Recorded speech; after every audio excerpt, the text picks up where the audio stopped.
Ningmo ma sura chama zigi me ka nyamada ka nyeshin jabara numa wala safamu ya bise sura ofa Sheriff Latibi monanga kuna funi na mimbi wala like auye malikunga aneje famuro kunga mbafo ngoni ya akuma seleye Mali sila madina nyama ka nyonga je kuluba groupement des leaders spirituels musulmans du Mali anama nyema asayada Sheriff Ousmane Madana Haidara ujera ka sigi doke ka beni sibiri temene ye bangoni jangine bugula Karamogo Haidara fe sigi kumi talike fe minga oye kerengere nyana bara uminongera nyoneme kalo anekerefede keleli kalo tako mugani zabana demva ya kadara kono mingumbe Mali sila madina nyama ka nyonga je kuluba groupement des leaders spirituels musulmans du Mali manyema silama ademeto ansaru nyajo yoro asayada Sheriff Ousmane Madani Haidara bulu tebene kofe silama tonye wulika jo ni chesiri uminonge akokono fokata se do natawla ziyara mini okanga buluda do nyumana ka ofene obeke no bamuro kalo tile mugani duru sibiri nata ni kaburu bita ya zura kirabona minu ndambe ye kadamine angara mogo Mustafa Haidara la katase angara mogo Muhammad al Madani fanjine Haidara la hani amba bafune Traoré o labe minu ka sabati kumanyanya kumitalike oka utemene kofe aya groupement barakela wolikela tondi barado kalifara ula ukanga minu buluda ulube la hala min jumauna ko lulaje aya ninga dase Muhammad al Mustafa kabangeni nemani kisibe aye mauludo 2017 umimbike desamuru kalot la anga jamana kono labe minga nga sabati o dafe o temene ko fe daku minga nga tani ukama ko temu ko di wajulekela umo wajulekela uka wala like o ka mauludo ingono o temene ko fe minye ayo maminu ne uluye wajulekela uye huluka donda fene kanga kawriya daku ina chugumi manyonya famba kumi bolini nonde ka buya jageli kulibalika fola alhamdulillah rabbil alamin groupement nga ni sigi komi ya fo chugumna la dala sigidu anti fama nyogoma ame nyogonye ke wakati bela jilena bodong bi nyogonye tumbe feminga jamana bora ka baraba mita ka kalifa anga nyemogola asedi Sheriff Ousmane Madana Haidara no ye dese be fantanya kelali yani denke refe kelali nyogonde me kaloyi o min kalifa anga nyemogola anye bara munun ko kono activité munun kero kono bi nyogonye kumbe oka ka nyogon blasra familiali tugawla bara munun kera alibi mukanga ke réunion tumbe oka inshallah bodong ala barkala anye réunion ke ni parrain re ayre tumbe jamala ambe ala tanuka barkada fuli kaundira commission mun sigira kada mine au conseil islamique la kana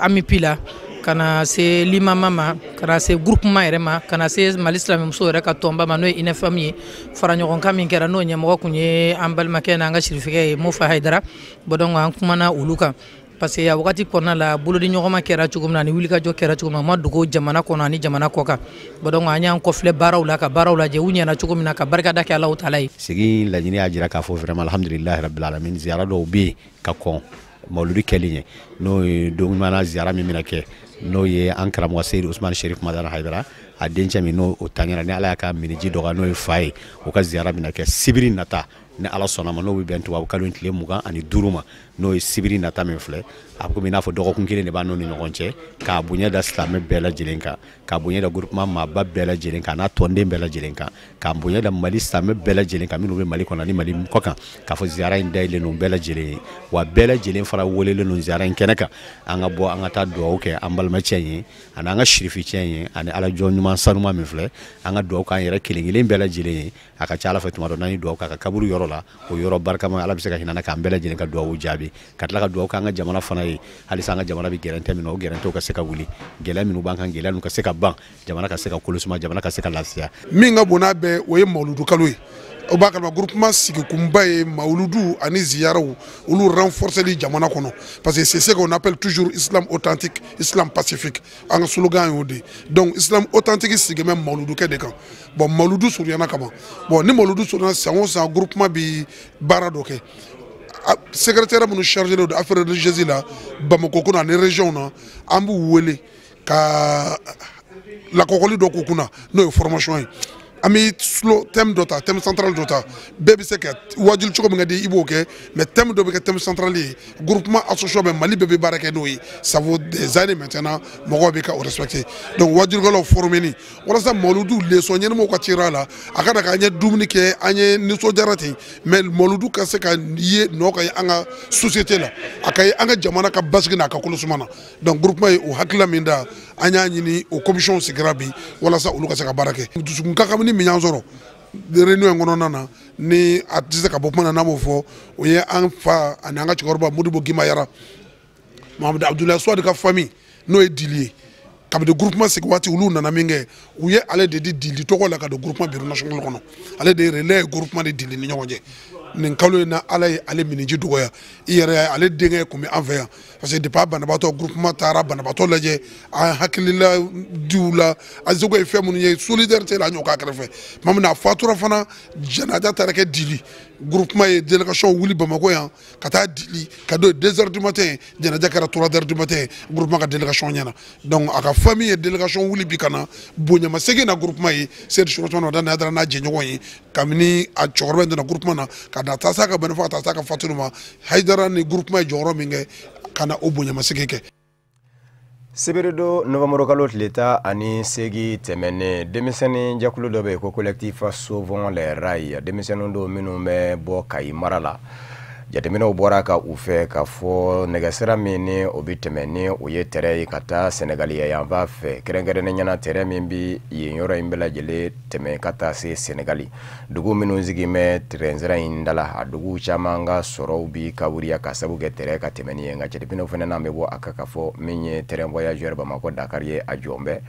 a bilama jɔn bɛ a tɛ ka matama kɛ o de kosɔn denmisɛn ninnu ye a laɲini tɛrɛ bɛ se ka wuli kokura cogo min jamana ɲɛmaaw ye a jira k'a fɔ nataw la terrain ninnu na wuli waatiw minnu fɔ mɛ olu bi mɛ ka tɛngu denmisɛnninw fana y'a lajɛ ka kɛnɛ sigi sen kan n'a ma ɲɛ k'a fɔ olu bi bɔ kɔnɔ in na sɔrɔ siraw caman dulon bɛ terrain in ka tɛmɛ dɛmɛ na a yɔrɔ la a dugu dafɛ dugu bɛɛ lajɛlen bi u ta sɔrɔ a la u b'a fɛ hali bi jamana ɲɛmaaw k'a lajɛ ka ko in ka ta ba la min bɛ se k'a to terrain voyageur Bamako Dakar a bɛ se ka wuli k'a ka baaraw daminɛ u ye sigi min kɛ an ka ma minnu kuma kɛnɛ ka Sherif La TV Jabarani tɔgɔ la o ye Abdulkarim Sakɔ n'a ka jata la Sama Traoré. Collectif Sauvons les rails ka ni kɛnɛ in sigira u ni kunnafoni laselaw ni ɲɔgɔn cɛ n'o ye journalistes ye yaasa ka jamanadenw ladɔnniya terrain min n'a bɛ bɔ Bamako ka taa Kayi fo ka taa Senegal yanfanw fɛ gɛlɛya min b'a baarakɛlaw kan ani mɔgɔ minnu yɛrɛ bɛ taama sira kan n'o ye Bamako ni Kayi siraw ye n'u bɛ taa terrain fɛ a bɛ waati bɔ gɛlɛya dɔɔni bɛ o cakɛda la kɛnɛ sigibaw y'a yira k'a fɔ terrain min yɛrɛ filɛ nin ye k'a bɛ ka kɛ sababu ye ka jamanadenw minnu balo dutigi minnu ka denbaya dahirimɛ bɛ sɔrɔ a la ko n'o baara jɔra ka se nin hakɛya ma o ye degunba de ye jamanadenw kan ka fara o kan u ka kalo saraw bɛ yen minnu ma sara ani fɛnɛ ko terrain yɛrɛ bɛ lahala min na a masiw caman kɔrɔlen don kɛnɛw sigibaw y'a yira k'a fɔ ko jamana ɲɛmaaw ye layiru ta k'a fɔ terrain a jɔlen don a bɛ waati jan kɛ u bɛna bila sira kan ani terrain kɔrɔ minnu bɛ yen n'u tiɲɛnen don ka se k'u dilan yaasa jamanadenw ka tagasegi ka se ka kɛ lafiya kɔnɔna na k'u bɛna terrain kuraw san ani terrain kɔrɔ minnu bɛ yen k'u dilan ko wari min kan ka don o baaraw la k'o bɛ ti jɔ CFA wari miliyari 4 ani miliyɔn 600 jate la u y'a yira k'a fɔ layiru tali ni sisan cɛ a si ma waleya bawo terrain kɔrɔ minnu yɛrɛ bɛ dilanyɔrɔ la olu ma ban dilala wa yɔrɔ caman de bɛ yen n'o baaraw ma daminɛ ni kɛnɛ in sigila collectif Sauvons les rails fɛ jamanadenw k'a dɔn k'a fɔ terrain baarakɛlaw ani minnu bɛ taamaw kɛ terrain fɛ u bɛ gɛlɛya minnu kɔnɔna na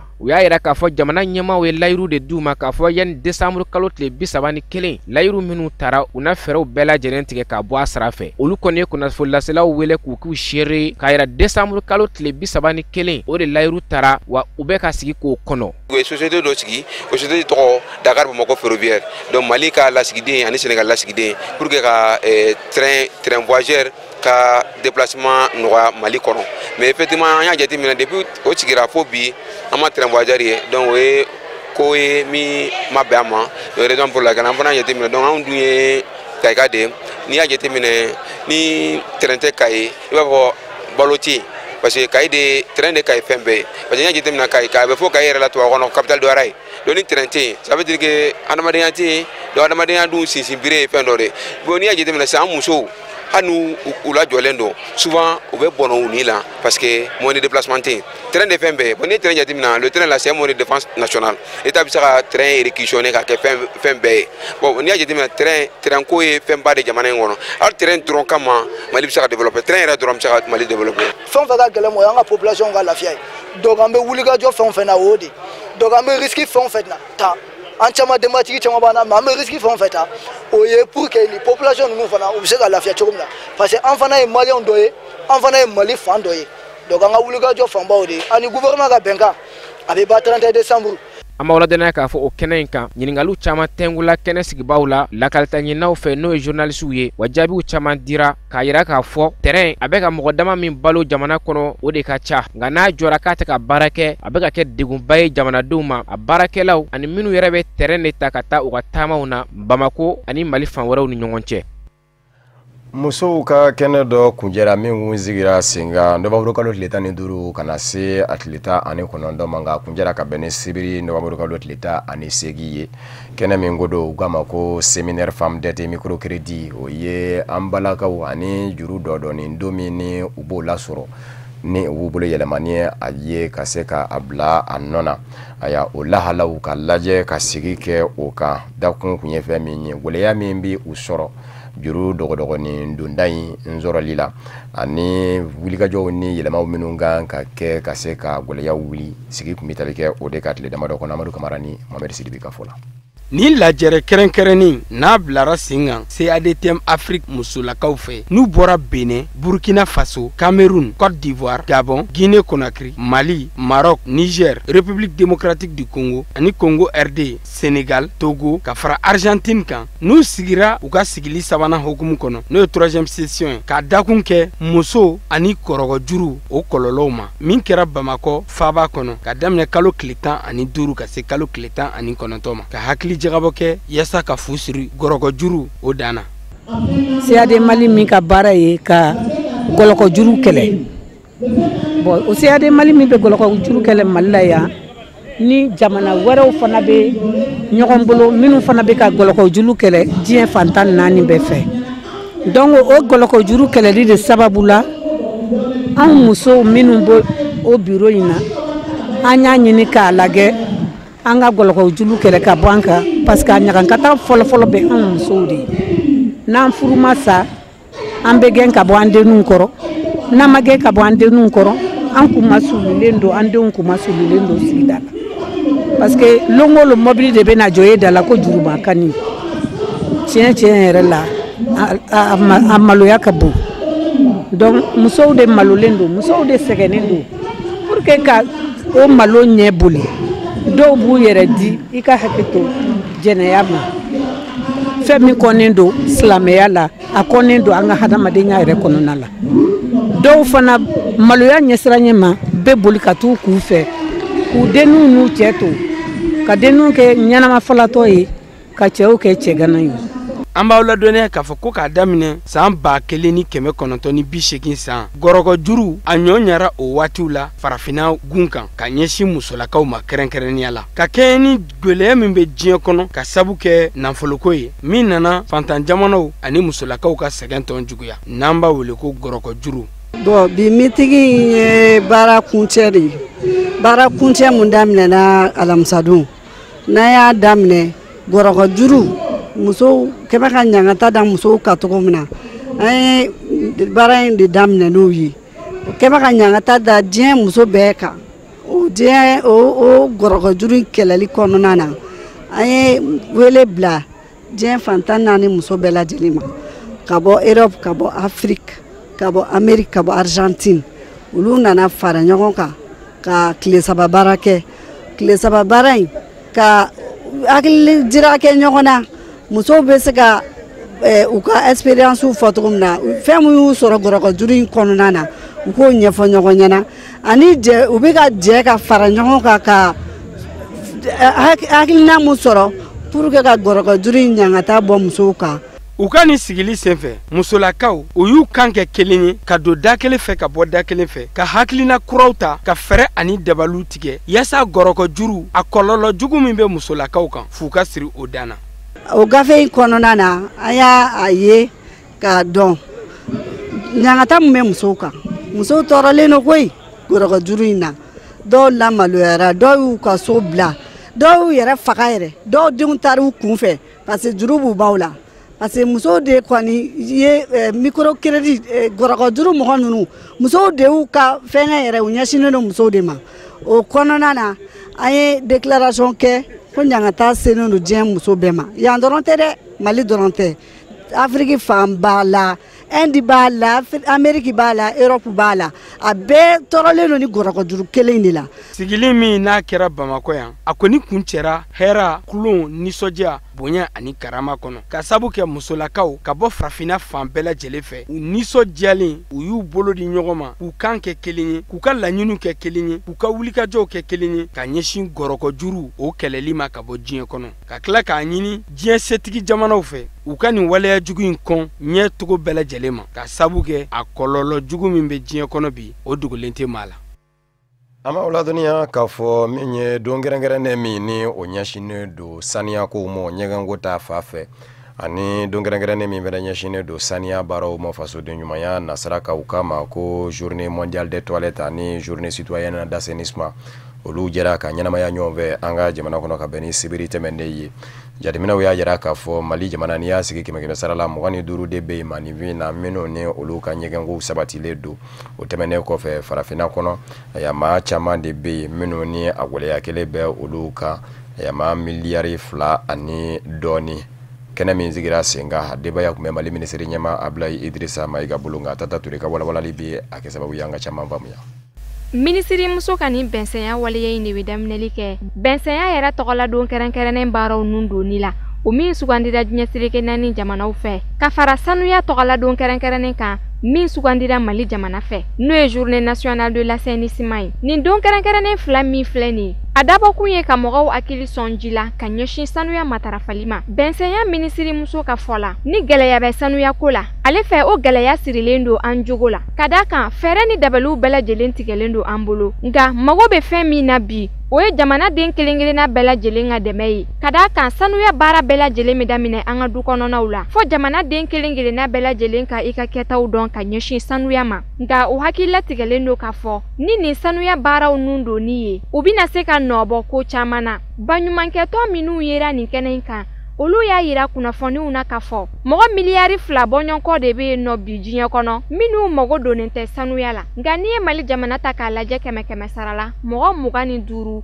olu de ka sanuya matarafalen tɛ ka ɲɛ ni sanuya dun ma matarafa ka ɲɛ a kɔlɔlɔ juguman bɛ se an ka kɛnɛyaw ma wa ala degun bɛ se an ka sɔrɔ yiriwali siraw ma a degun bɛ don kokura kalanso matarafali la ni ye diɲɛ seleke naani jamana ta k'a lajɛ jɛkulu min bɛ yen nɔ n'olu ka baara ɲɛsinnen don sanuya ma olu ka kunnafoniw y'a yira k'a fɔ san o san mɔgɔ 1,000,000 ani kila denmisɛnnilakaw la olu de bɛ bɔnɛ u ni na ka sababu kɛ bana ye bana minnu bɛ sɔrɔ nɔgɔ fɛ ka fara sanuya matarafabaliya kan kabini an ka kɛnɛyasow la fɔlɔ an bɛ aw ladɔnniya k'a fɔ nin kɛnɛ in bonyana ni mɔgɔ 3 ladiyali ye minnu sen yera sanuya ɲɔgɔndan na o min bolodara kalanso dɔw la Bamako faba kɔnɔ u ye sanuya minɛnw sɔrɔ ka fara enveloppe kan sanuya matarafali waleya don min n'a bɛ jamana ɲɛmɔgɔ ka haminakow kɔnɔ wa foyi tɛ se ka o wulikajɔ bali o min laɲini ye ka kɛnɛyaw sabati ani ka adamadenya kɛcogo ɲuman sabati walasa k'o laɲiniw sabati fo k'a sɔrɔ sanuya minɛnw ye labɔli kɛ ani minɛn wɛrɛ minnu bɛ yen nɔ n'olu bɛ dɛmɛ kɛ ka ɲɛsin sanuya sabatili ma nka o tɛ se ka sabati fo k'a sɔrɔ jamana kɔnɔdenw olu fana y'u sen don sanuya baara la u k'u jɔyɔrɔ fa minisiri ka fɔ la jamana n'a dɛmɛbagaw ka wulikajɔ kɔfɛ jateminɛw y'a yira k'a fɔ dugudenw fari fagalen don kosɛbɛ ka ɲɛsin sanuya matarafali ma o de kadara kɔnɔ Mali jamana kelen don ka wulikajɔ boloda togoya min na kalo o kalo samedi fɔlɔ o bɛ se ka kɛ ka ɲɛsin sanuya baara ma Mali jamana fantan 4 bɛɛ lajɛlen na. Ayiwa Mali jamana kɔnɔ maa minnu gɛmɛ ka saniya matarafa ɲɛgɛnko ta fa 100 sara la 25 wa diɲɛ yɛrɛ bɛɛ lajɛlen ma miliyari 2 ɲɔgɔn na o de kɛmɛ ka saniya matarafa ɲɛgɛnko ta fa fɛ o de b'an sɛnsɛn ka se diɲɛ fan wɛrɛ kunnafoni sɔrɔli ma Camerounikaw fɛ yen nɔ fa min ye anglais fɔma yɔrɔ ye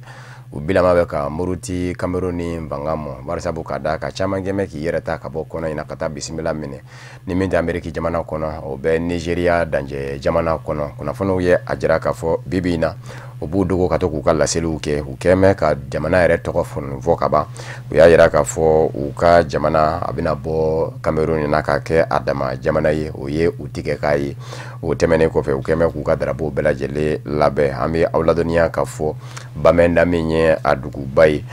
olu kɔni bilama caman de bɛ k'i dogo k'i ka kow kɛ u yɛrɛ ɲuman k'u ka jamana bɛna wele ko Ambazoni o bɛna kɛ a tɔgɔ ye u bilama dɔw kɛmɛ ka mugu ni kisɛ yɛrɛ ta ka ba ka don Mamurilen jaguluya la nka maa bɛɛ maa na olu dɔw y'a yira k'a fɔ a ma se mugu ni kisɛ tali ma ko in bɛ se ka kɛ hakili kunjɛ mɔ ko barisabu ka d'a kan olu ka wuli ka jɔ k'a fɔ k'u b'u yɛrɛ ta k'a b'a kun bɔ ko n'i ye Cameroun jateminɛ aya ko Cameroun fan minnu bɛ yen ni faransi k'a bɛ fɔ yen aya ani olu minnu ye anglais-fɔma yɔrɔ mɔɔw ye ko danfaraba don bɛ olu ni ɲɔgɔn cɛ aya sɔrɔ yiriwali ko ta fan fɛ ko n'i ye olu yɛrɛw ka kɔnɔ lajɛ ni o ye anglais-fɔma yɔrɔ ye k'i b'a ye k'a fɔ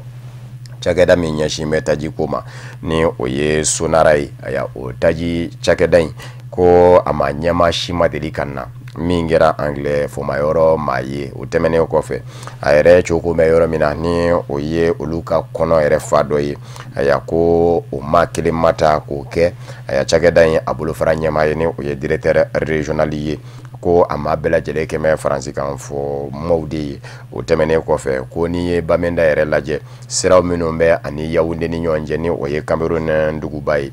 k'i b'a ye k'a fɔ siraw bɛɛ lajɛlen sɔgɔsɔgɔlen don ko dugu laban min bɛ yen ni o ye Babaju ye ni o ye faransi kan fɔ yɔrɔ da ye yanni ka don anglais-fɔma yɔrɔ la ko siraw si matama man di o de kosɔn ko olu kɔni b'a fɛ bi k'u yɛrɛ ta ka bɔ Cameroun na Libima ɲɛmɔgɔw u ye a jira k'a fɔ fɛn min bɛ ka fɔ diɲɛ kɔnɔ bi ka ɲɛsin u ka jamana ma k'u ye caman mɛn a la ni o ye farafinde jagoli ye k'a kɛ ko marabatiga mɔɔw bɛ taa u dɔngɔnna sɔngɔ fɔ a la min ma na bɛn min ma u b'o san ka taa ni o ye ka t'o bila jɔnya baara kɔtigɛbali la ko diɲɛ ma k'a dɔn k'a fɔ u ye fɛn in mɛn o kumana olu yɛrɛ na wuli ka sɛgɛsɛgɛli kɛ nka ko gɛlɛya ye yɔrɔ min ye jamana ɲɛmaayaso de ka ca Libi jamana kɔnɔ barisabu ka da ka tiɲɛ don Tripoli ni o ye faaba ye Fayez El Sarraj n'a ka gouvernement bɛ yen nka ale fɛnɛ se foyi tɛ a ye maa minnu da y'u ka kow ye u ye maa minnu gɛmɛ ka maramafɛn ta ni ka yɔrɔninw minɛ k'u kɛ kotigi ye a yɔrɔw la olu de kɛmɛ kotigiw ye wa jamana kɔrɔ yan b'a dun ni o ye an bɛ hakɛto ɲininkaw fɛ Tobruku ye Tobruku gouvernement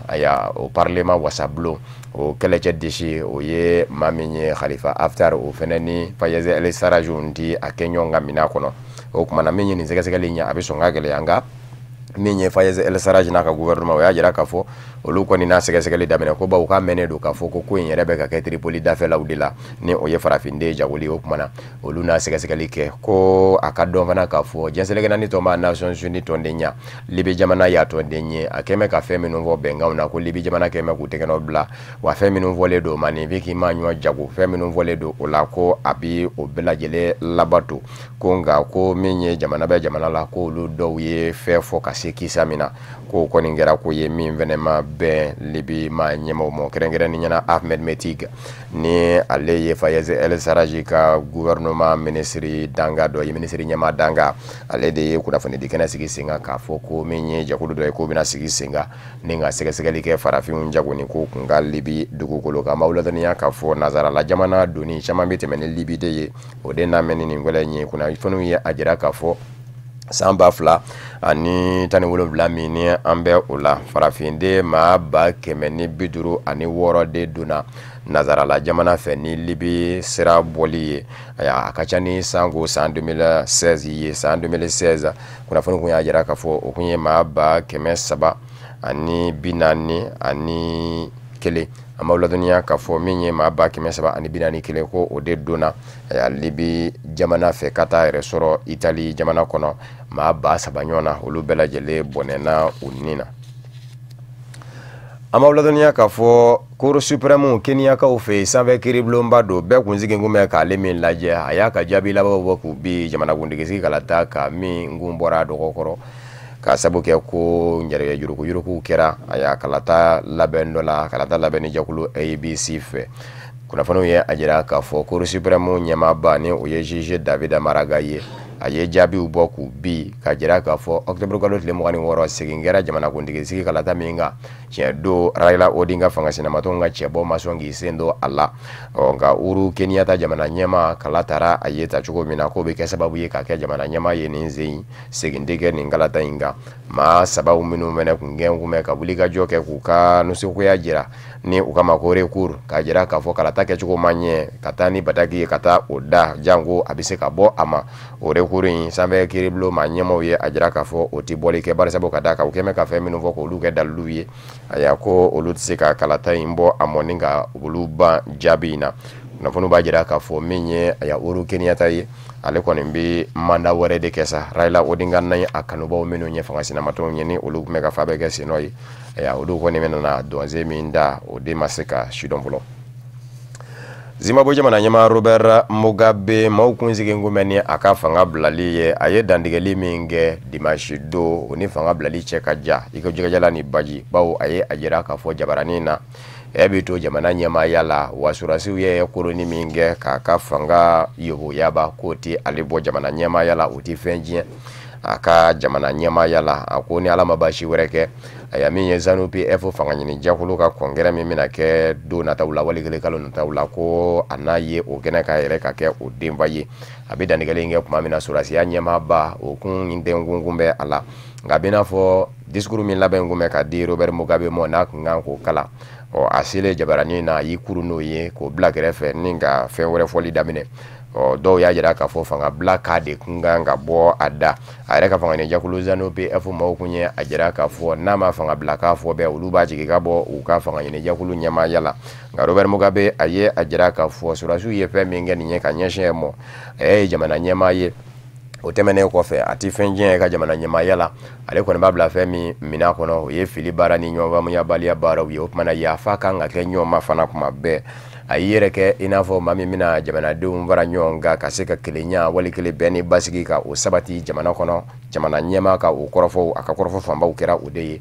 a y'a fɔ ka kɛ sababu ye ka surasi ɲɛmaaw kɔni ɲugun a y'a u ka a y'a fiɲɛ bɔda dili la a ma a ko kɔni mana tigɛ Dawuda kɔni nka Robert Mugabe a kɔni kɛmɛ ka jira k'a fɔ hali bi e kɔni ye Zimbabwe jamana ɲɛmaa ye. Bani Israɛla jamana surasiya ɲɛmaaba ye a jira k'a fɔ don nataw la u ni Saudiya jamana bi sɔn k'u tɛgɛ di ɲɔgɔn ma barisabu ka da ka Iran jamana aya u bɛ ka a fiɲɛ ye cogo min ko ni u taara k'u tɛgɛ di ɲɔgɔn ma k'a ka ca la Ala fɛ ko u bi sɔn ka kisi a tɔɔrɔ ma hali n'o y'a sɔrɔla hakilinaw tɛ kelen ye kɔnɔ in na ni o ye Moyen-Orient ye aya Bani Israɛla bɛ Proche-Orient na a bɛɛ lajɛlen ye arabula kɔnɔ kelen ye nka n'a ma ɲa k'a fɔ bɛɛ lajɛlen ka nafa ni o bɛ farati danga la ka sabu kɛ jamana kelen ye o tumana ko mun b'a bali Bani Israɛla ni Saudiya jamana ka se k'u tɛgɛ di ɲɔgɔn ma k'a lajɛ ka Iran jamana babali wali kelen ka koro a ka wulikajɔw ni bagabagaliw kana se ka sira sɔrɔ u y'a jira k'a fɔ don nataw la u bi sɔn ka cakɛɲɔgɔnya sira bɔ u ni Saudiya ma ɲɛmaaw ni ɲɔgɔn cɛ min bɛ se k'a to u bɛ se ka kɛ kelen ye k'u kɔ da Iran jamana kɔ la cogo min na an b'aw ladɔnniya k'a fɔ kɔsada in na min ye an bɛ hakɛto ɲininkaw fɛ min ye Iran jamana ye a ma ɲɛmaaw u ye bolokɔni de ɲɛsin Saudiya jamana ma k'a fɔ bi na Saudiya jamana ale de bɛ ka Liban jamana basigi tiɲɛ ni Saad Hariri o ka jagoya bɔli ye minisiri ɲɛmaaya la k'a sabu kɛ ko Hezbollah min ni Iran ye taabolo kelen ye silamɛya diinɛ fa fɛ ni o ye Shia ye ka sabu kɛ o bɛ Liban jamana kɔnɔ o kɔrɔfɔ min fɔra fana Liban ye a jira k'a fɔ min ye Saudiya jamana fɛnɛ ye u b'a fɛ ka Bani Israɛla fɛnɛ su ka kɛ olu ka walasa u ka taa mugu fili Liban jamana kan a ko kɔni gɛmɛ durulen kɔnɔ in na fa kelen fɛ Liban jamana ani Saudiya jamana olu bɛ ɲɔgɔn ye sira min fɛ o ye Saad Hariri ka fa ye minisiri ɲɛma nka ni fanga ɲini jakulu minnu bɛ ka jɛ ka jamana mara ni o ye kɛrɛnkɛrɛnnen ɲɛna Hezbollah o ni Iran bɛ fan kelen fɛ Saudiya jamana fana o ni Bani Israɛla jamana olu fana bɛ se ka surunya ɲɔgɔn na Bani Israɛla surasiya ɲɛma kɔni y'a jira k'a fɔ mun foyi tɛ a bali olu ni Saudiya ka se k'u tɛgɛ di ɲɔgɔn ma k'a fɔ ko u bi baara kɛ ɲɔgɔn fɛ. An b'aw ladɔnniya k'a fɔ bamanankan kunnafoni bɛ kunjɛ ni farikolo ɲɛnajɛ ye sendɛgɛninjɛ athlétisme kunnafoniw ye a jira k'a fɔ min ye Fédération Malienne d'athlétisme ye ale ka ɲɔgɔnkunbɛba dɔ o bɛna boloda ayiwa an natɔ ye dɔgɔkun kelen ɲɔgɔn na ye novembre kalo tile 25 ka bɛn ni o ye stade du 26 mars lajɛ kɛso la Fédération Malienne d'athlétisme ɲɛma ni o ye Sangare Aminata Keita ye a ye san 4 min kɛ fédération kunna a y'i da don baarakɛlaw na ani gwɛlɛyaw minnu sɔrɔla a fɛ baara tɔw minnu dora a ye walawalali kɛ olu bɛɛ lajɛlen kun kan Isufu Kulubali ka kuma galamani na. Championnat bɛɛ tɛ se ka na sisan il faut que i ka niveau dɔ sɔrɔ i ka invité donc n'o ma kɛ a ka gɛlɛn an bɛ to invitation na n'e ma tɔw ka niveau sɔrɔ n'i taara yen i ka n'i hakili da k'i bɛ médaille sɔrɔ a la o de y'a kɛ san 4 in kɔnɔna na an sera ka médaille dɔw sɔrɔ u y'a chiffre la médaille 270 kelen o 270 kelen na médaille d'or b'a la médaille argent b'a la ani médaille de bronze. Bon, médaille or min b'a la ni an bɛ se ka an tɛ se gosi n'o ye ni médaille ninnu sɔrɔla sur le plan sous-régional CEDEAO b'o la tournoi de la solidarité b'o la et sur le plan international n'o ye jeu de la francophonie n'o ye championnat d'Afrique ye. An ka baara bolodalenw nana an ye baara kɛ ni ligue ye nin kɛra siɲɛ fɔlɔ ye an ka ligue bɛ subventionné an y'u subventionné mun na parce que n'i y'a mɛn i bɛ niveau dɔ sɔrɔ il faut que i ka ligue fana ka baara dɔ kɛ donc an y'a kanu fédération yɛrɛ kana bɛɛ organiser a ka se ka taa k'a daminɛ ligue ka niveau la u ka se ka championnat régional kɛ donc o de na a kɛra ɲinan an sera ka ligue bɛɛ subventionné pour que ligue bɛɛ bɛ se ka championnat régional kɛ ka sɔrɔ ka na championnat national la. Min fana kɛra n'o kɛra koba y'an bolo ne yɛrɛ hakili la an sera ka assemblée générale a min man da o kun faamuna ka kɛ an sera ka kɛ organiser o san 2015 la Kayi o de sen fɛ an ye relecture de texte min kɛ ni changement dɔ kɛra la an ka se k'olu valider à ce niveau donc ni o kun ma se ka k'an fɛ Kayi a ka gɛlɛn an ka texte ninnu valider donc n'i ma don détail la ni bakuruba an sera ka baara minnu kɛ ni san 4 in kɔnɔna na ayiwa ni Ala y'a nɔgɔya an ye n'an sigila an ye baara min boloda n'an y'o kɛ an bɛ continuer o baara kelen fɛ ka yɛlɛmaw don a la donc an ye compétition min kɛ compétition bɛ continuer parce que n'i y'a mɛn bɛ performance kɛ ni compétition ma kɛ a kɛcogo la waati la a ka gɛlɛn an bɛ tila k'a ɲini fond dɔ bɛ yen a tɛ k'anw fɛ yan san 4 na an ma se k'a bɛɛ kɛ donc an bɛ matériel ɲini chronométrage électrique b'o la an bɛ en pourparler ani tɔw la fédération internationale bon n'anw bɛ fɛn fɛn kɛ Bamako yan n'i ye compétition n'an ma taa chronométrage ta Dakar a ka gɛlɛn an bolo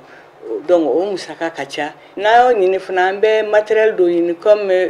saut à la perche o tɛ k'an fɛ yan bari a minɛnw t'an bolo an b'o fɛ na ani hew ani fɛn caman il faut k'an ka o équipement sɔrɔ pour que baara bɛ se ka sabati an bolo cogo min na an bɛ stage fana continuer salon ani san 4 tɛmɛnen na an ye stage kɛ entraîneur kunda officiel technique kunda mais an ma se ka min kɛ n'o ye stage bloqué ye pour les athlètes même pratiquants parce que n'an ye a jate minɛ compétition cadre la denmisɛnninw de bɛ sɔrɔ an bolo mais f'an ka se k'olu ɲumanw sugandi ka stage bloqué k'u kunna waati ni waati min bɛ se k'a to u ka niveau bɛ se ka yɛlɛn et puis an bɛ continuer ka baara kɛ ani ligue y'an ka a caman bɛ yen u bɛ fɛn na siège t'u bolo an b'u dɛmɛ u bɛ se ka siège sɔrɔ cogo min na pour que ni baara bɛ nɔgɔya parce que sisan aw yɛrɛ b'a dɔn fɛn bɛɛ bɛ kɛ email ni fɛnw de la an tɛ papiyew ta ka taa di mɔgɔw ma an bɛ ɲɔgɔn wele téléphone de la email de bɛ ci o ye baara n'a taabolo ye donc bakuru la o b'an kɔnɔ an ka se ka o baara kɛ ani ligue ninnu. O de fana bɛ dansigi bamanankan kunnafoni na min farala ɲɔgɔn kan ka lase aw ma kunnafoni diso ɲɛmaayaso fɛ ka bɛn ni nin kuma in ye ka wale ɲuman dɔn wale kɛ ka lase aw ma Mali kɔnɔ ani Mali kɔ kan